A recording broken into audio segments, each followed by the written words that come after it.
আসসালামু আলাইকুম। তো আমি সকাল সকাল মর্নিং ওয়াক করতে চলে এসেছি।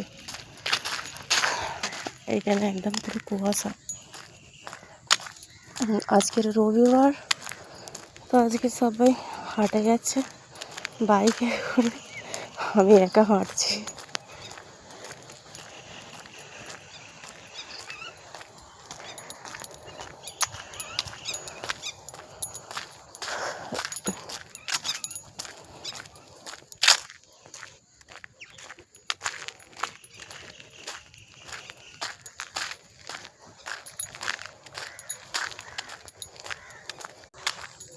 তো আমি চলে এসেছি আমাদের পাড়ার ভিতরে। আধা ঘন্টা হেঁটে আমি মর্নিং ওয়াক করে এসেছি। তো আমার অতটা ঠান্ডা লাগছে না, গরমই হচ্ছে। তো সকাল সকাল সব হাঁটতে যাবে, হাঁটা ভালো শরীরের পক্ষে, এক্সারসাইজ করাও ভালো সকালে। চলো ঠিক আছে, রাখছি।